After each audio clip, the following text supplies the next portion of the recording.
live any second. It says preparing, but as usual, we are live ahead of time. So, hello, everybody. It's me, Stephanie Nietzsche, and I am here today with suspense murder mystery author Donna Scuvotti.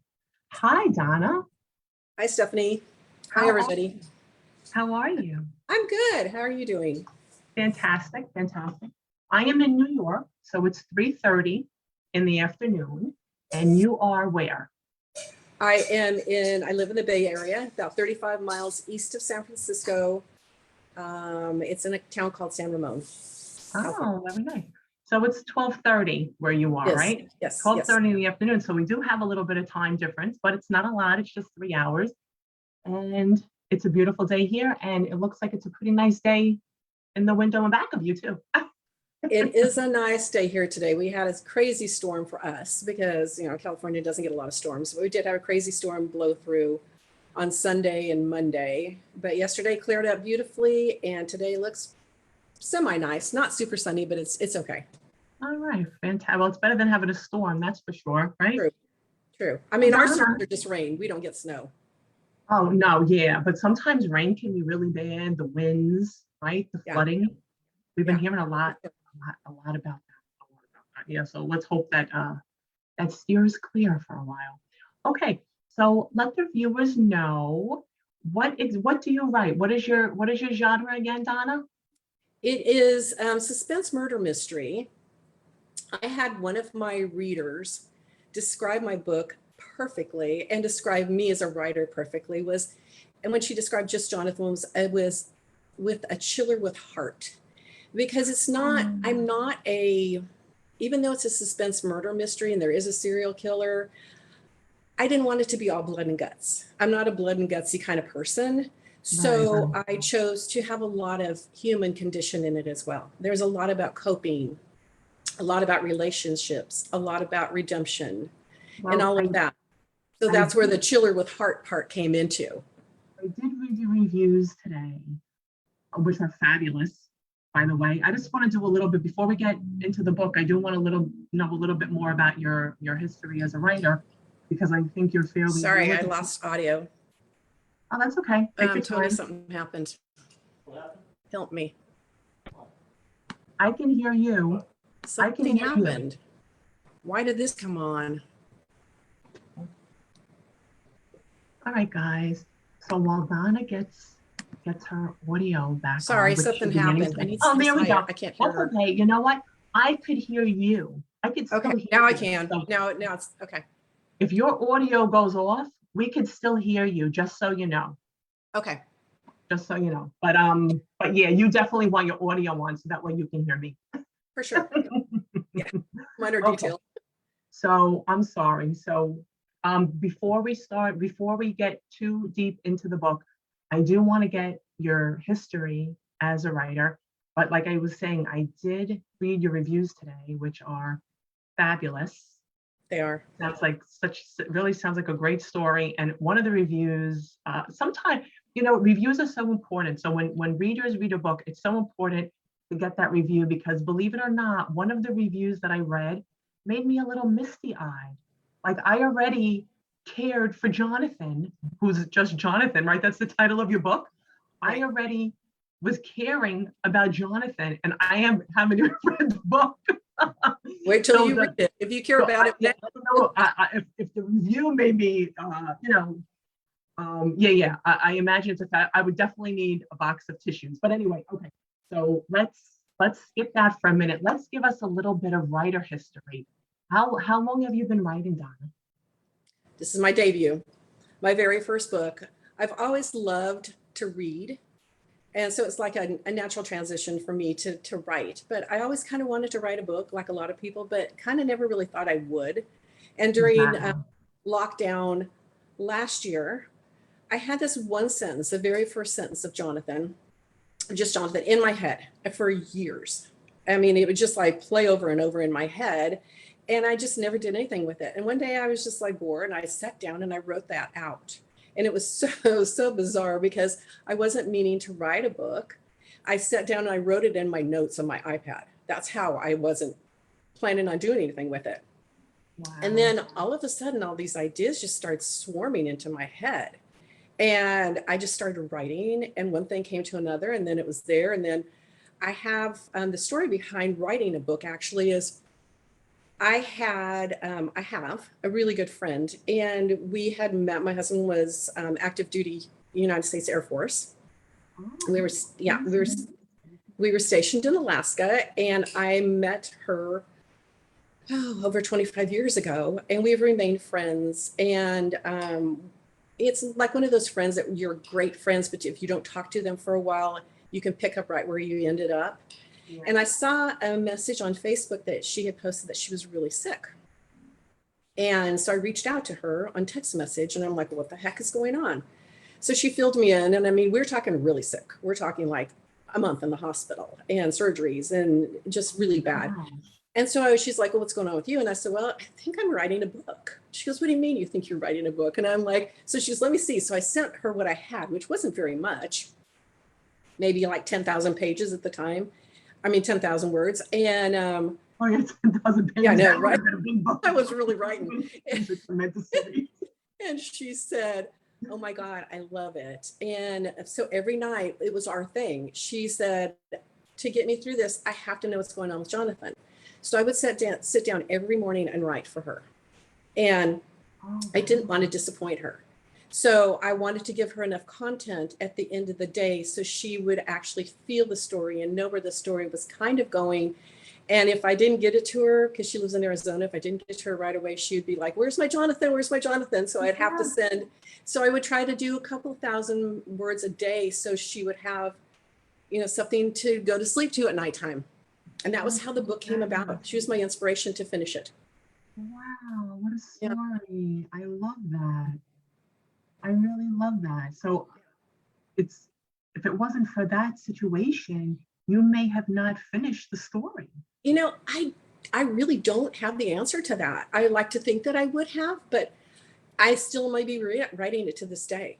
She was, I wrote it quickly. Waiting for those pages.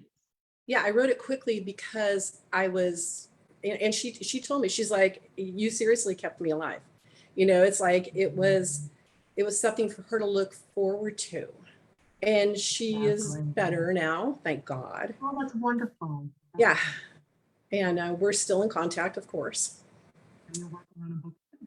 So that is how that came about. And now, because I have that, I decided to write a sequel. So I'm working on that. Well, I don't want to talk too long, so I know I see already. I just don't want to give too much away too soon.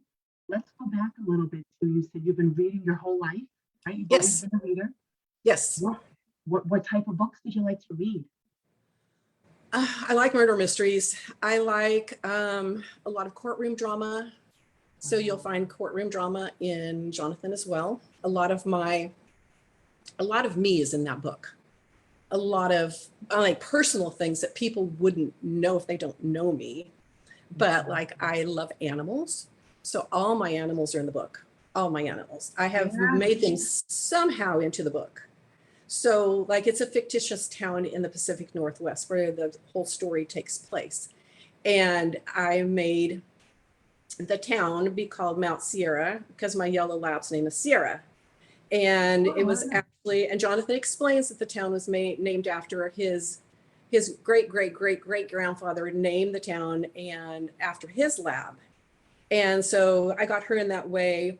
There's a very important part in the book where it's not a part, it's like almost all of the book, where there's a gentleman that Jonathan becomes friends with, an unlikely encounter in the woods. And they strike up this very unlikely friendship. And he has a therapy dog because he suffers from PTSD. He's a Gulf War veteran, and not Jonathan, but the guy he meets. And he has a therapy dog, golden retriever named Sydney, which I have a golden retriever named Sydney. Yeah. And it's great the way you can incorporate your animals in the story. I incorporated even my dogs that are not even alive anymore. I have one that comes into a dream. Jonathan suffers a lot from nightmares, from what has happened to him.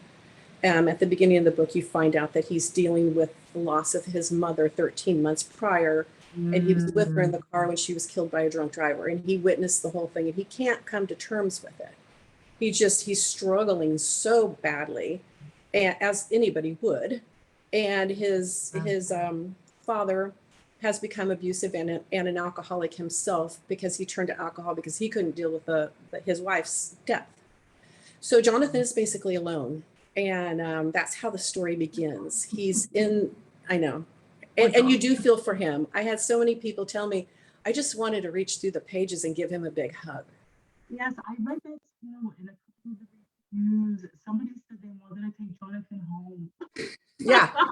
And you know, he's so real to me, because you know, I put a lot of him, and I don't know, what was weird is because I don't know anybody who has an alcohol addiction. So it was a lot of research on my part, because if I'm going to put it as a storyline, not only with Luke, the Gulf War veteran, but with Michael, Jonathan's dad, I needed to know what I was talking about. So, and I had somebody who has struggled with addiction and who does, you know, has been part of AA, and she said I nailed it perfectly. So that made me feel good. Yeah. But I mean, there's, you know, as writing a book, there is so much research, because since there is a serial killer in the book, I don't know the way serial killers think, thank goodness, you know, so therefore a lot of research went into that, on what, you know, what makes their mind tick? Where do they come from? You know, what is going on in that crazy, horrible mind of theirs? Exactly. Yeah. So I'm seriously having a really hard time here. Your audio went out again. Are we better now? Okay, a little bit better. It's just really, really, really low, and I'm up all the way. So, okay. So, I mean, I could try to make it higher on my end, but I don't know if that's a little bit better. Oh, maybe I'm too far. Okay, so I'll get a little bit closer, and that should be better. So now, so tell me, where did you get the title for your book? Like, how did you pick the character's name? How did you know he was going to be Jonathan, or you did not know that at first? I'm what they call a pantster. So I don't know what's going to happen from one minute to the next. I sit my happy butt down, and words come. And sometimes they're like, what the heck was that? I don't even know. And I get a lot of inspiration lots of times when I'm outside walking my dogs.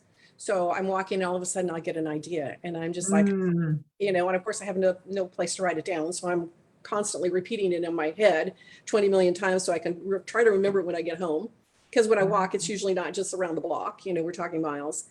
And I get a lot of inspiration when I cook as well. So like all of a sudden I'll be cooking and something will pop in my head. And I'm like, oh my God, I'm brilliant, you know, so then I go and just go ahead and, you know, jot it down real quick so I can incorporate it into the story.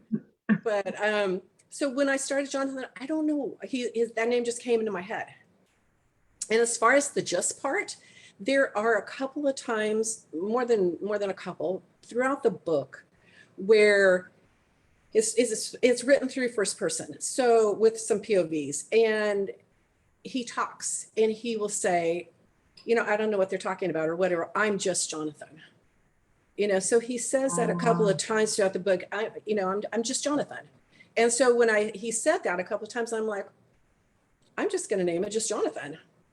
Yeah. Because it went with the theme of the book, because he is just Jonathan trying to find his way in the world, to come to terms with his mom's death. And because he suffers from nightmares a lot, so he tries not to sleep a lot, because I mean, they're horrible. And I do talk about his nightmares. I relive a lot of his nightmares in the book. And he stumbled into the forest by his house one day, and that's when he heard, and that's the very opening of the book, he hears the blood-curdling scream. And then there's a lot at the beginning where he, you know, like a backstory, getting into, you know, why he's at the part in his life where he is. So when he finally, he decides he's very adventurous, so he decides he's gonna go check it out, and he does.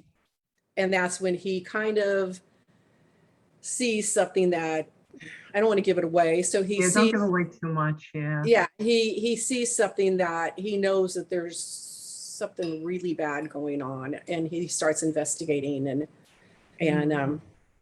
finds out there's a serial killer. The story unfolds from there. The story does unfold from there. Yeah. And yeah, he finds out, you know, through some more investigating, because he knows once he sees something, once he's standing there after he hears the scream, he starts going further into the woods, and he smells a campfire. So he kind of like lets the campfire lead his way, the smell, and that's when he discovers a gruesome discovery. And that's when the story starts to unfold. And he knows himself, and he knows he can't let it rest. So he's going to have to investigate it. And he goes back into the forest and finds other things. And it's, yeah. Well, yeah, it sounds like a really good story. Now, this all started with one line, one sentence that you had come up with? Pardon Were me? were you cooking? Were you walking the dogs? Like, when do you remember when this one line came to you? Did you put it down, or was it just like embedded in your brain for the longest time that you said, "Hey, I think I'm going to write about this one line"? Yeah, it was kind of embedded in my brain. I don't really know where it came from. It was just like, it was there, and I couldn't shake it. It was there for, I'm going to say, years. And Oh, I just wow. like, yeah. And then one day that's the day I just sat down. I'm like, you know, I'm gonna write this stupid sentence down so it'll leave me alone, you know. Right, and right. and I did, and that's where we are now. Wow. So now that was it like the beginning, the middle, the end? Did you know where it was going to finish? Did you I guess you worked around that sentence. Like maybe the I, sentence was like in the middle and then you worked around it. How'd you construct that story with I'm that line? having trouble hearing you again. Sorry. How did you construct the story with the line? Did you start at the beginning? Did Right you at the say, hey, beginning. you know what? I have a beginning. I'm gonna make this line work. How did that go? I started at the beginning, and when I wrote the first sentence down with the line that was in my head, and from there, I just knew that there had to be a reason why Jonathan was in the forest. You know, so I Mm, write this down. So, okay, why is Jonathan in the forest? And why is he out in the forest past curfew in the middle of the night? You know, so then I right. just started building the story from there, saying, okay, he's having problems sleeping. So that's why he's not, you know, that's why he's out in the middle of the night. And then why is he having problems sleeping? Well, he's having problems sleeping because his mom died, you know. So then things just started, one thing led to another, and it started building a story. And why was he so lonely? Why was he alone? He was an only child. So I needed him to be an only child because he didn't have anybody to talk to. And if he had a sibling, Mm, then that would have canceled that out. He would have had that support. And so he was an only mm, child, his parents, and then, you know, why is his dad not being a dad? Well, his dad's freaking out because that was his true love. And then, so I had to, you know, make that believable because they met as, like, his grandparents lived next door to each other. And so Jonathan's dad, Michael, and his mom, Emma, met as babies, and they grew up together, and they were like soulmates from like day one. And that's why Michael was having such a struggle with her getting killed. So leaving Jonathan by himself. And then as far as the murder mystery part, I don't really even know where that came from. It just was there, and I just expanded on it. But like I said, I mean, I there's no active killing in the book.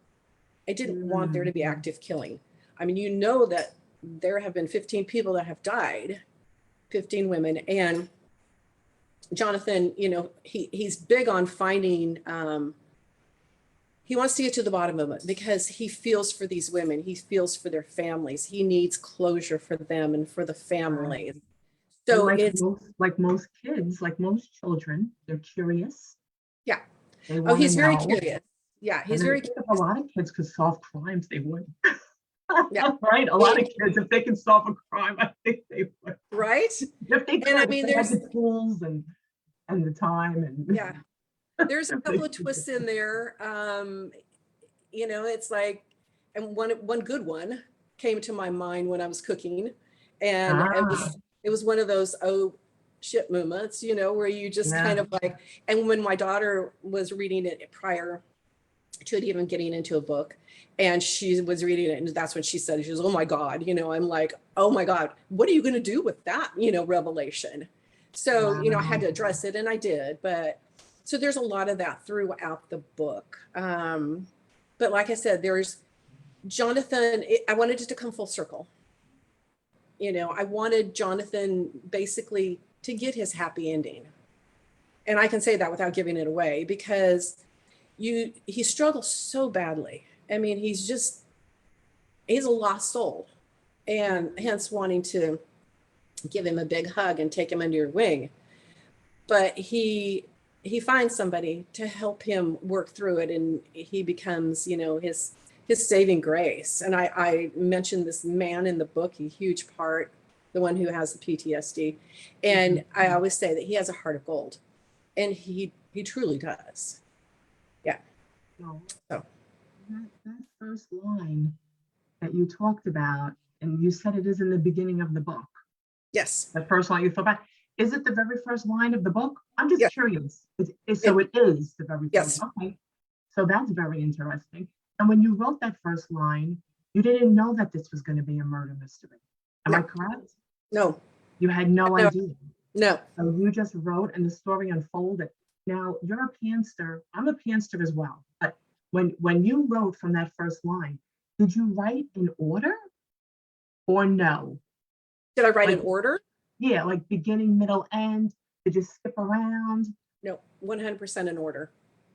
Really? 100. Yeah, 100%. I did not, Wow. everything that I wrote, I never moved it around. It stayed from just exactly how it was. And when I sent the story to the editor, I hired a company to get my book to book form, because I know my limitations, and I knew that I needed it edited. I needed a cover designer.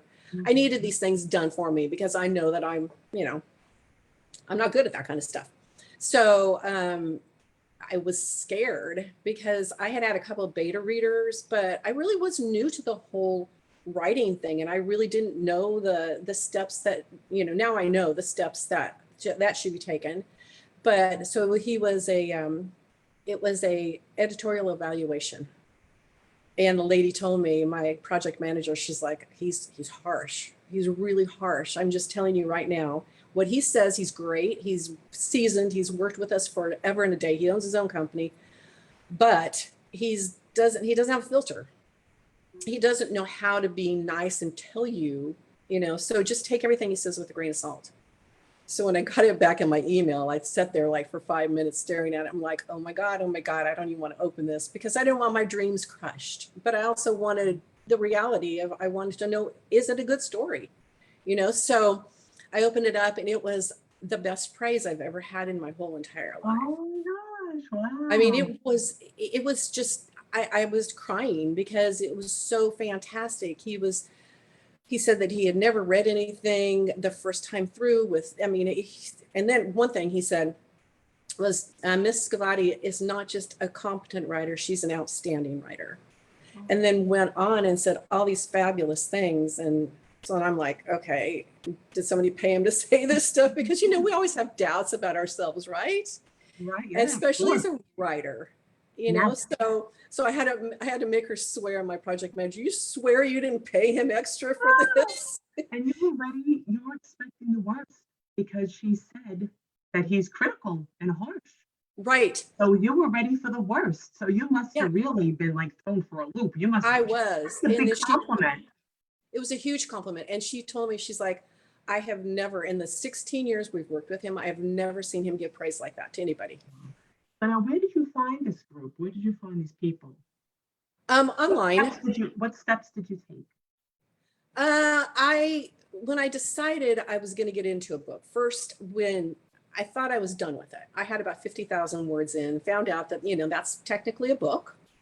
And I just felt like I was kind of, all I did in the epilogue, I felt like I was kind of hanging there.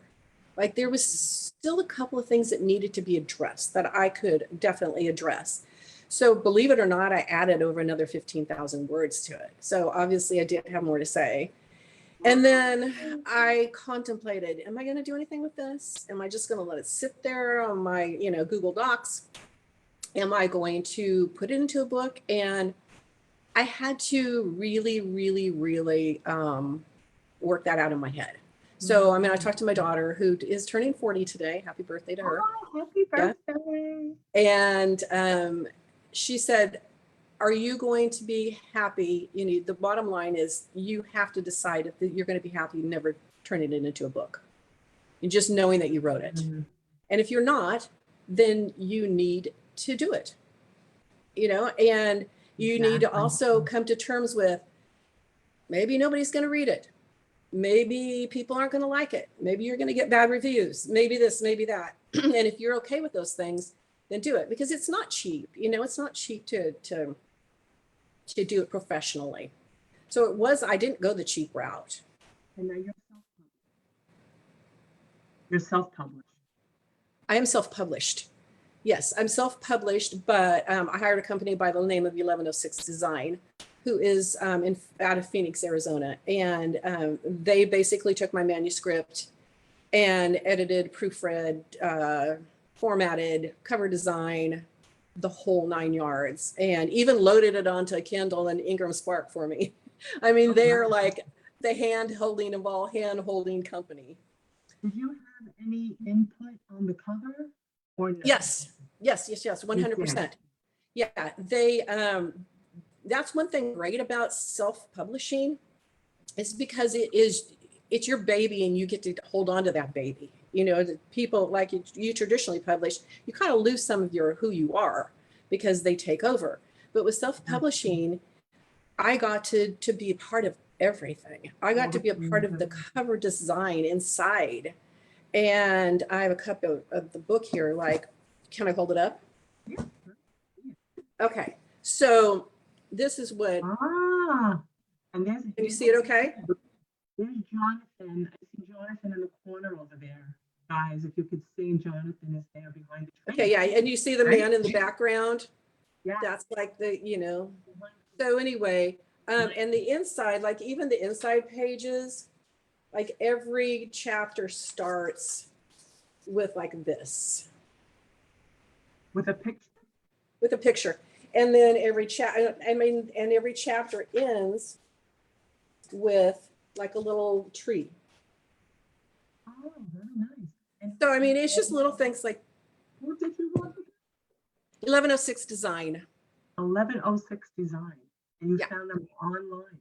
I did. So when I found out that I wanted to make it into a book, I just started doing a lot of research online into different companies. And then I would read about the different companies. And there was a semi-local company to me. And I met with that guy, or not meet, because it was really COVID, and talked to him on the phone.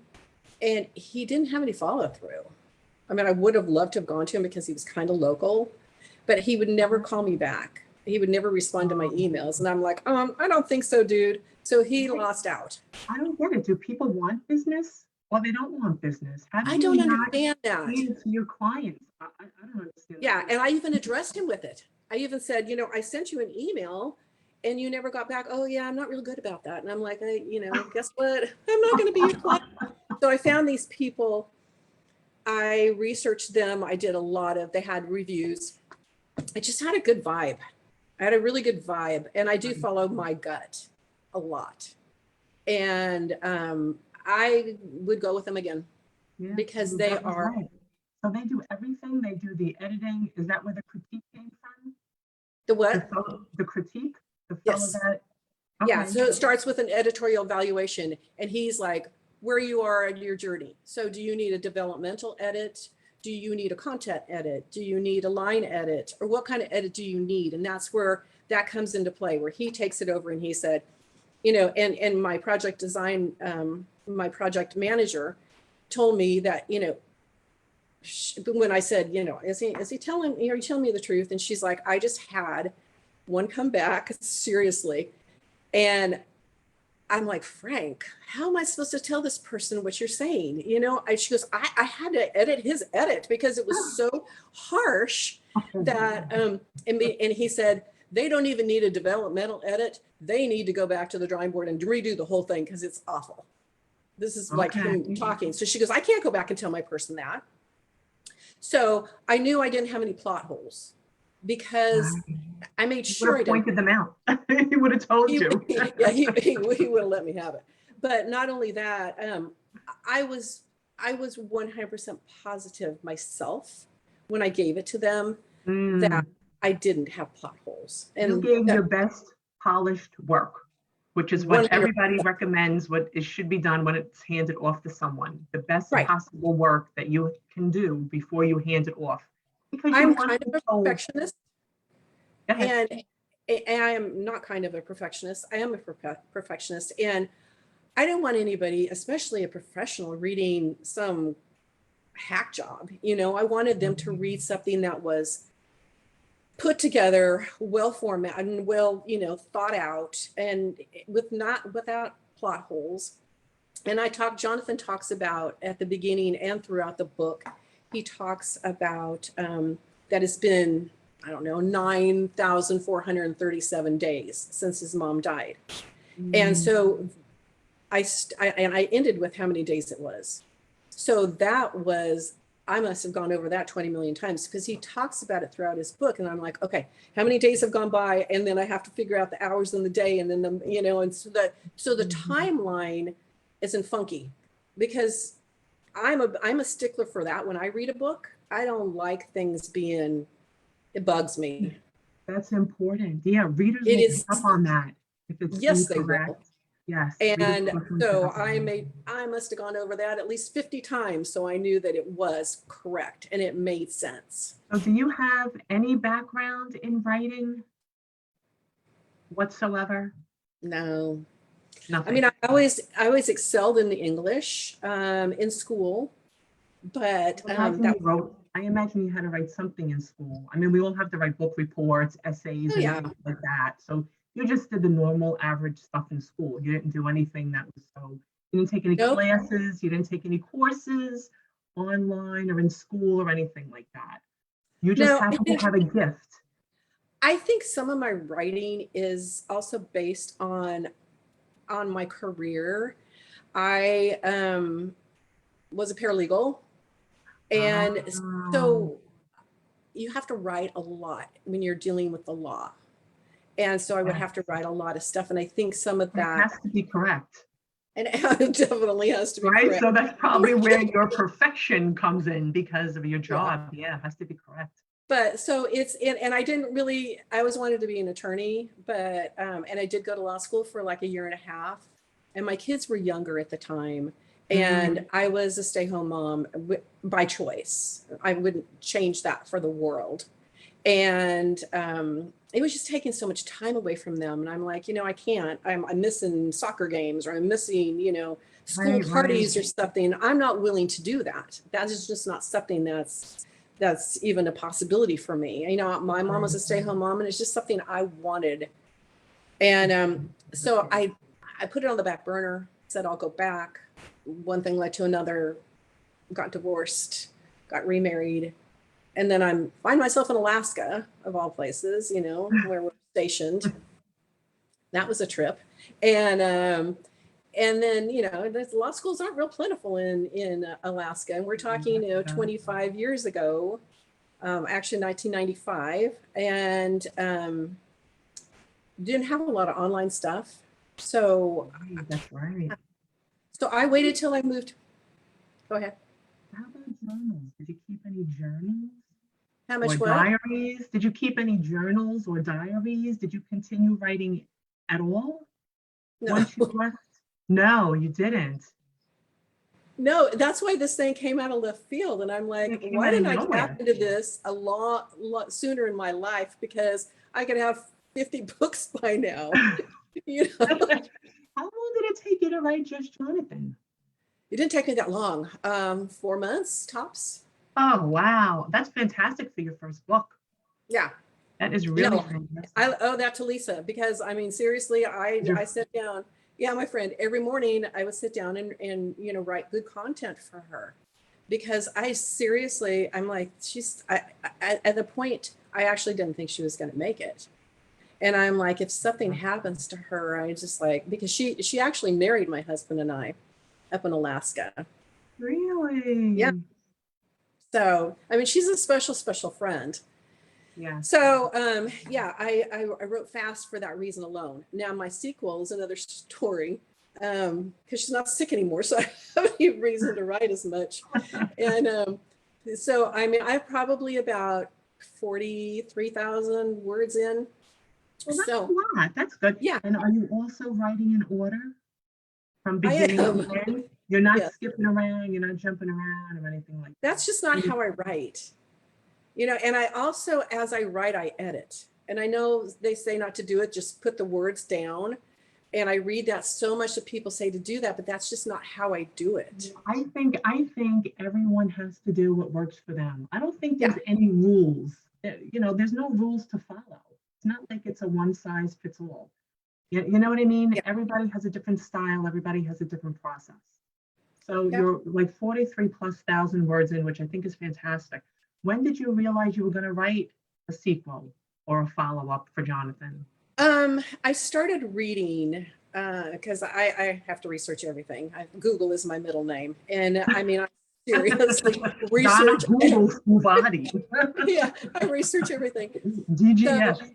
I always read that you shouldn't, people won't invest in you if they know they can't get anything out of you. Again, Mm, so as a first time author, you want to give them something to look forward to. So if they, you know, if they know you have a standalone, they're like, do I want to take a chance on this person? Because I may right, not, I might fall in love with her writing, and then I'm never going to read anything by her again. right. Yeah, So readers want more books, yeah, agents and publishers, and yeah, everybody wants more books. everybody wants more. So I decided, well, I don't want Jonathan. And I, when I first started writing him, I intended him to be a standalone. But after I read that numerous times, I thought I'm going to make him into a sequel. So now Jonathan starts out at, he's 13 years old. Now he's 33, 20 years later, and he is an attorney because therefore I put my true life into my story. Wow. And Yeah. he is, yeah, he's in some trouble. Oh, now he's in trouble. No, Okay. he's not the one. Yeah, somebody's after him. Let's put it that way. And he hasn't Oh, figured out who it is, I but gotcha. Well, everything, you know. that sounds really interesting. Now, going back to when Jonathan was 13 and you were writing this story, and like I said, just one of the you got fabulous, all the reviews are fabulous. One of the reviews, though, did, make me, a little emotional.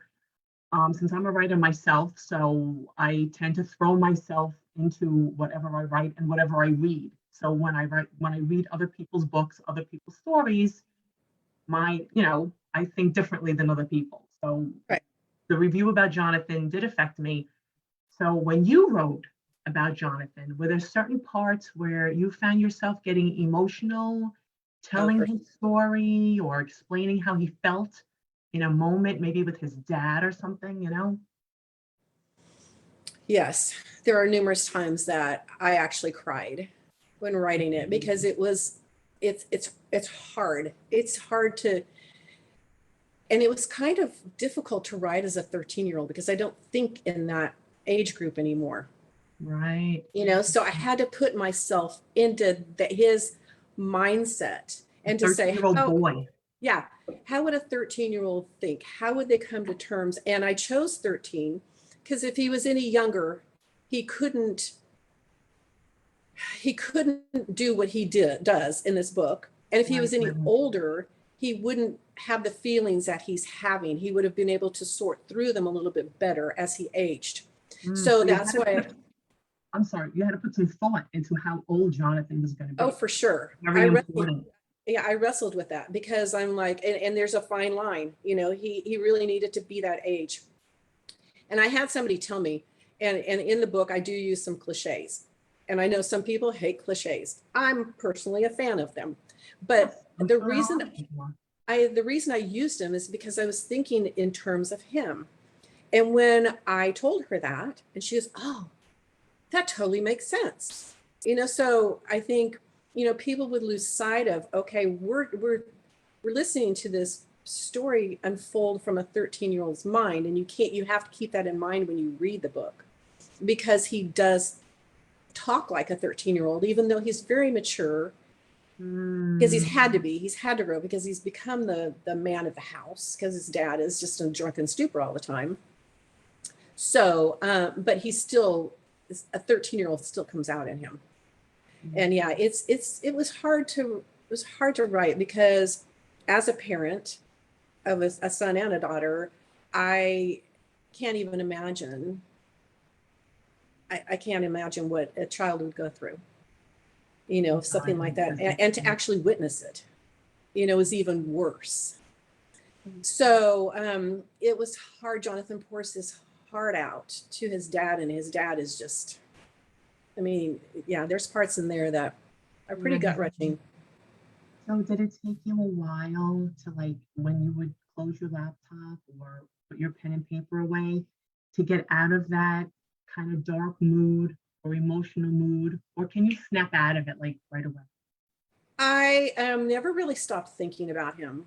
When I wrote the book, he was pretty much on my mind the whole time.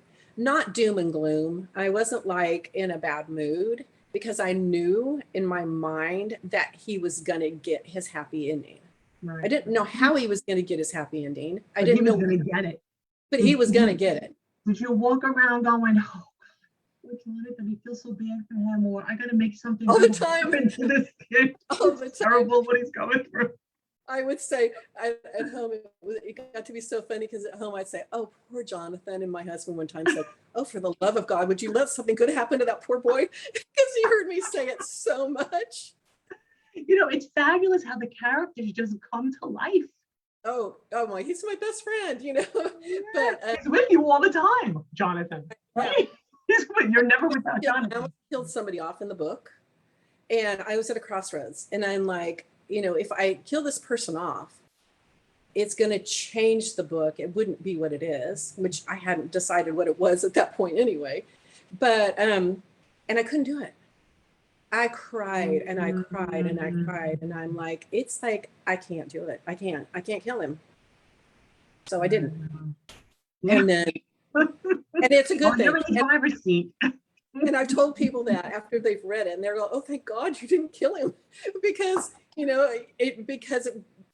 the book needed him, but if I had have killed him, the book would have been different. So, right. Way different. That's a lot of power a writer holds. Yeah. We're pretty special. Because that changes a whole reader's experience. And sometimes readers get mad if certain characters are killed off. Yeah. I made the right decision. Let's put it that way. I really and truly did. And there again, I followed my gut. I'm like, if I feel this strongly about killing this character off, how would other people feel? Because they've invested in his character as well. Yeah. So, I went. Yeah, I went ahead and said. Do you have a writing? I'm sorry. Sometimes there's a little bit of a pause, so I can't tell if it's not often, but sometimes it's just a little bit of a lag, a pause. Do you have a writing process? Like, do you get up and dedicate a certain amount of time in the morning or the afternoon, or you just write whenever you have a moment? With just Jonathan, I had a process. I would write every morning. My dogs get up. I have 3 big dogs, gigantic dogs. And what kind of dogs are they?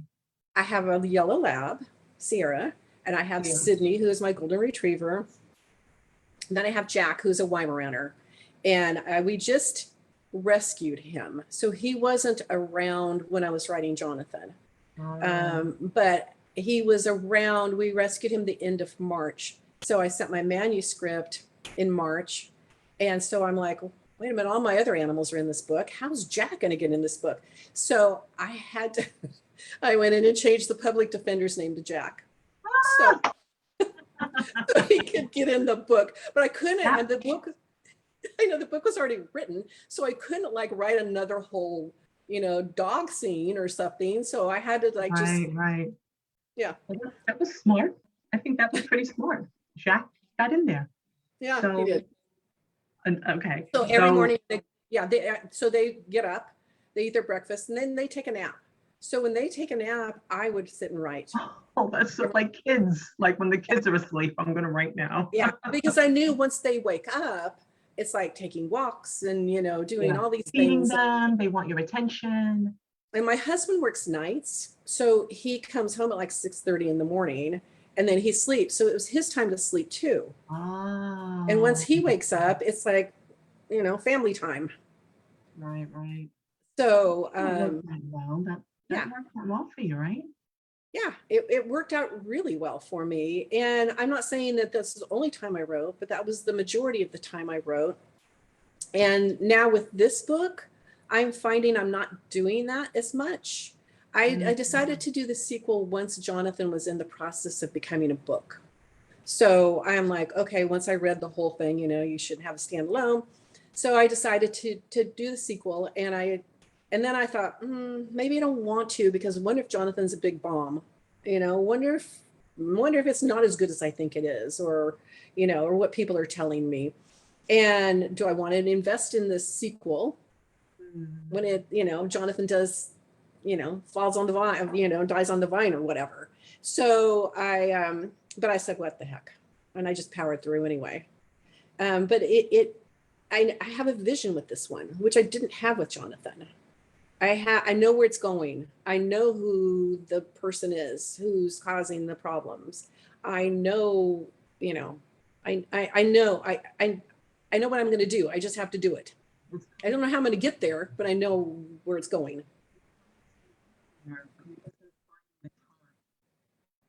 I didn't hear you again. Sorry. Easier, but you're just not finding the time.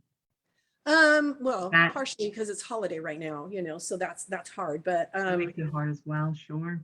It does make it hard, but I'm just finding a lot more doubt in myself this time around. I don't know why, because Jonathan has been successful. I mean, I've gotten great reviews. I haven't had anybody say they haven't liked it. And I think I know what it is. I think you're worried, because this is what makes sense, because I'm a writer too. I think you're worried that the second one, because our second one always has to be better than our first one. And maybe that's it, huh? I'm telling you, that's it. Yeah, you could be on to something. I like that. Even if it's not Jonathan and you go on to a third book, a fourth book, you always want your next book to be better than your last book. Yeah, that's true. What I mean? So that is your worry right now. That is your concern, and it's going to be fabulous. So don't think that. I have a girl I met through Instagram, a bookstagrammer, and I don't know, she wasn't one of my original ARC readers, but she has read the book, and she DM'd me recently, and she said, I miss Jonathan. This is what she said in her DM. Everybody loves Jonathan. I miss Jonathan. And I said, well, he's alive and well. I just wrote about him today. And she's like, oh, what's going on? What's going on? I said, I'll send you a little excerpt. So I sent her some. She goes, oh my God, I'm dying. Would you please hurry up and finish that sequel? Oh, so he's a grown man, so he even gave him. He's not a kid anymore.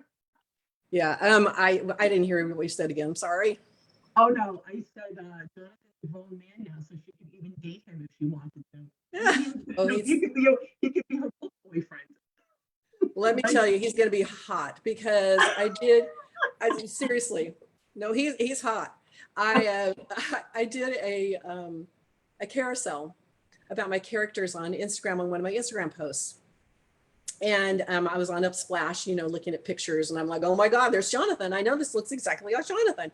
And so that was part of and then I had, the other characters, and people have liked that. They've said, I read about him and I had a vision in my mind what they look like, but looking at that picture really, I mean, and you pegged it perfectly. So Jonathan, as a 13-year-old, was really cute. I mean, really cute. So as a 33-year-old, yeah, he's going to be very hot. And he finds his soulmate in this book. Oh, nice. Yeah. Very nice. So things are looking good for Jonathan. Things are looking up for Jonathan. I had to have some happiness come his way, because he's poor Jonathan. Yeah, he's going through a lot. You know, You know, he's when you finished your first book, when you got to the end, did you know it was the end? Did you know Jonathan's story was going to end there? And did you call your friend and say, "Oh my gosh, I think I'm sending did I know it was the end? Yeah, did you know it was the end of the story? Did you know you reached the end Um, of when I book first, one? when I, yeah, I felt like it came to a good ending. I mean, the ending is a huge surprise. I mean, it's one of those oh shit moments that I said earlier. Was it a surprise to you, though, at the end? Was that what? Why can't I hear? Was it a surprise to you? Maybe I got to make my volume louder. I don't know. Maybe it's my room. Was it a surprise to you, the end? Since you said you write in order, you didn't know the end already, did you? Like you had the end. It was a surprise. It was a surprise to me. Throughout the whole book was a surprise to me. I mean, seriously, where my mind took me, I would have never thought when I sat down to write the book that a serial killer would be part of it. I Right, never right. thought that the things that Jonathan finds deep in the forest, I'm like, when I wrote it, I'm like, oh, what the heck? Where did that come from? I was just like, God, do I have some kind of like weirdness going on that I didn't know about? That I'm tapping into some horrible stuff. And I mean, it's just so not my personality. You know, Right, it right. just, but it was what needed to be done to make the book believable. And without Right, it, it wouldn't have been what it is. right. You know, You want to so keep reading. You want to and keep getting the readers into, reading. yeah, for sure. And getting into the whole serial killer's mindset was a trip all in itself. I have two chapters dedicated to him, where his POV. So like Jonathan, like I said, it's first person, and Jonathan does most of the chapters. But then I have a couple from Michael, his father. I have one from Luke, who's the Gulf War veteran. I have, which has a huge revelation in it, which is one of those moments I've been talking about. And then I have two from the killer. So that makes it a little bit more interesting, I think, because you can get into Yes. their mind, not just from what Jonathan perceives, but what they actually are thinking and feeling and their reactions to everything. I totally agree. Well, book number one sounds fabulous. Let everybody know where they can get a copy of Just Jonathan. It's available. I went through Amazon as well as Ingram Spark. I'm not exclusive to Amazon, so hence the Ingram Spark. Ingram Spark allows you to go, you know, it's distribution anywhere. So you could walk into Barnes and Noble, since it is a print on demand book. So you can walk into Barnes and Noble and they can get it for you. It's not going to be on the shelf because it's not traditionally published, but well, it is on the shelf here in my indie bookstore. They're carrying it for me, but Very nice.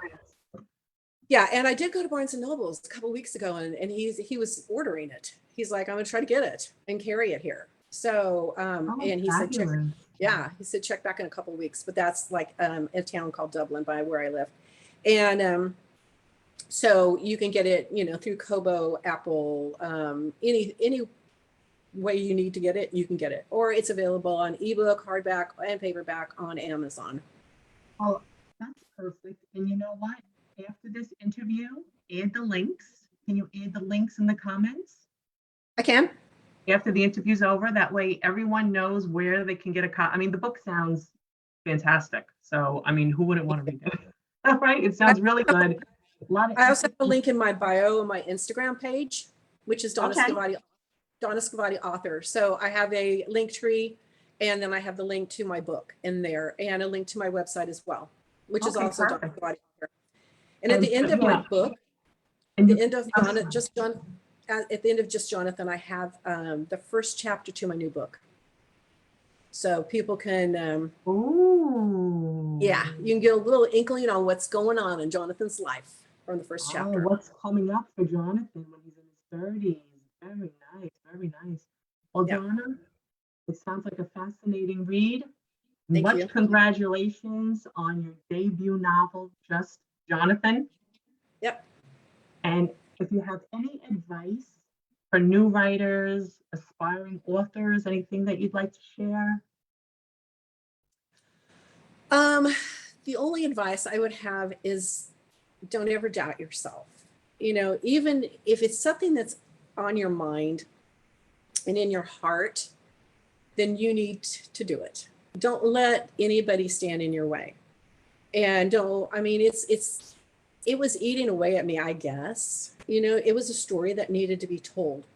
And obviously, because it came too easy to me not to be, not something that needed to be written down. And there's so many things that can be learned from this book. You know, like I said, it's just so much more than just a serial killer in the woods. So follow your heart, follow your dreams, and don't let people stand in your way. And not everybody's going to be supportive of you. And if you're looking for support from everybody, it's not going to happen. And I'm not going to say I don't have my days where I doubt myself. In fact, I had one of them yesterday, you know, because it's just, your first book is never going to be, unless you're just this snowflake in the world, you know, it's not going to be the most successful that you would want it to be, unfortunately. You know, because it's just, nobody knows you. Nobody knows you, you know, so that's another thing. The marketing aspect of it, just don't let the process get you down. And that's easier said than done, but it is it's a process. It's a hard process. It is. Every day, And it's 7 days a week, 24 hours a day. and it's something that I didn't really even know was going to be that much of a process when I started the journey, to tell you the truth. I don't think anyone does. I don't think we think about what No. lies ahead. Our main concern is Right. finishing the book. We don't even think about, well, I didn't anyway. I didn't think about editing. I didn't think about getting a cover No. designer. I just didn't No. think I didn't think about a rewrite. I didn't think about any of those things. And then when Mm-mm. they came up, it was one thing after another, and I was like, oh my gosh, is it ever going to be, is it ever going to be done? And it's It's not, because you have to advertise and market your book constantly. right. The marketing is another whole beast. But to go back, and because you had asked me previously, and I don't think I expanded on it well enough, when you asked me if I had input on the cover, with this company, yes, they sent me questionnaires, and they said, you know, do you have an idea of what you want your cover to look like? And I'm like, yeah, are you kidding me? Of course I do. You don't know me, but yes, I have an idea. So I said I wanted the woods. I said I wanted Jonathan peeking around a tree. I said I wanted a campfire. And when they sent it back, I didn't like it, because Jonathan was like humongous. And I'm like, he looks like a cartoon character. He looks like not what I want the focus to be. I didn't market this as a YA book because there is a little bit of gruesome stuff in there, and I didn't want to market it as such, because I didn't want to piss somebody off. You know, if some parent bought it for their book and went, well, why am I buying, you know, serial killer stuff for my child? So it was a lot of tweaking, and this was what I got was my ninth time after I kept telling them to change things. Like they had the title weird, and my name was up at the top, and I said, now move it down to the bottom, left align the title, do this, do that. And I said I wanted a scary font, and it was just, so I had a lot of input. Yeah. Oh, that's fantastic. I mean, you Yeah. want the cover to represent the story, and you want to be able to look at the cover and say, yes, that fits. That fits my story. Yeah. Show us the cover Yeah. one more time, Donna. Show us the book What was the cover what? again. Show us the book cover one more time. Can you see it? Yes. Just Jonathan. It is a Yep. lovely book cover. It looks mysterious. It looks suspenseful. It does look like a Yeah, mystery. I added this guy back here too. He wasn't originally there. And I like Jonathan it. was like this big. And I'm like, okay, it just didn't make sense, you know? Right. And I So, like it because the woods and the forest, everything looks so big. The people should yeah. be small and make the woods big, Right.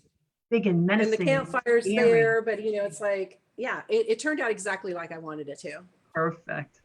So Perfect. yeah, I'm very happy with the outcome. I'm happy with, I don't think I would change anything about it, to tell you the truth.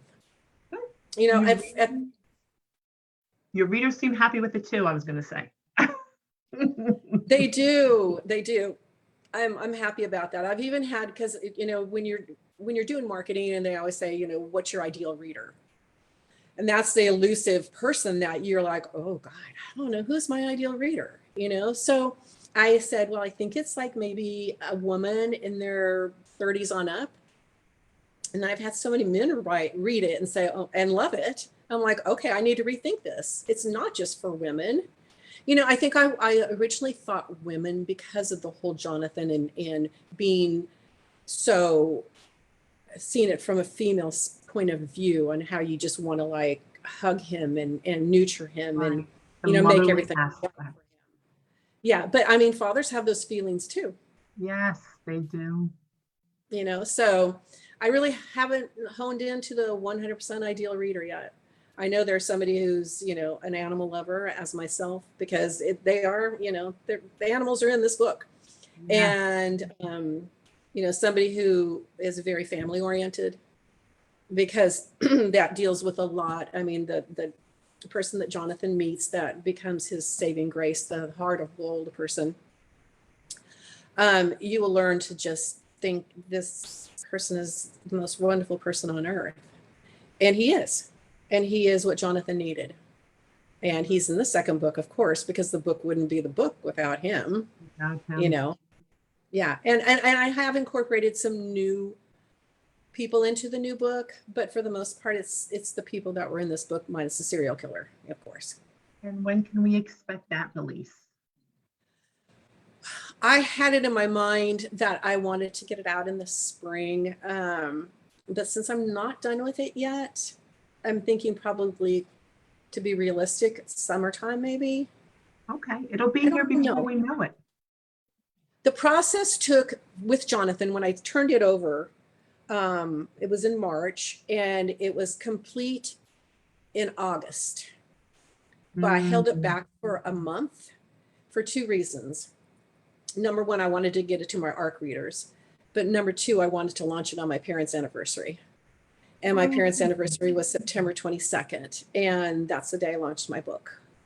And so that's one of the reasons I held it back. My father is no longer with me. And sorry. I'm sorry. And I had I had a big dedication to him in the front. But it was important to make him part of the book. You know, so me launching it on my parents' 70th anniversary. Wow. They made it to 66 years before he passed. And I know he's up there. He's up there proud of me. He is. He is. So if I take another 5 months to get this book to what it is, when I'm happy with it, I have to finish writing it first. So we're probably talking summertime sometime. All right. Well, guys, anyone who is going to pick up Donna's book, which I highly recommend it because it sounds fantastic, you have some months to read it. So grab it. That way you can catch the second one, which will be out in the summertime. And Donna, don't forget to add in the comments your links or your link tree. It was so wonderful to have you on. What an interesting person, what an interesting story, and an interesting interview. And I want to thank everyone. I didn't get to talk to anybody, or we didn't get to talk to anybody, but I want to thank everyone who tuned in and those of you who will be watching the replay. And if you have any questions for Donna, please add them in the comments. And Donna, you'll check back and you'll look at the comments, right? Of course. And you will, I'm an open book. Anybody can ask me anything. And Donna will answer any questions that you have. And look for the link to pick up her book, Just Jonathan. Thank you so much, Donna. Thank you. And everybody have a great night. And don't forget to read Just Jonathan. Bye. Thank you. Bye. Bye-bye.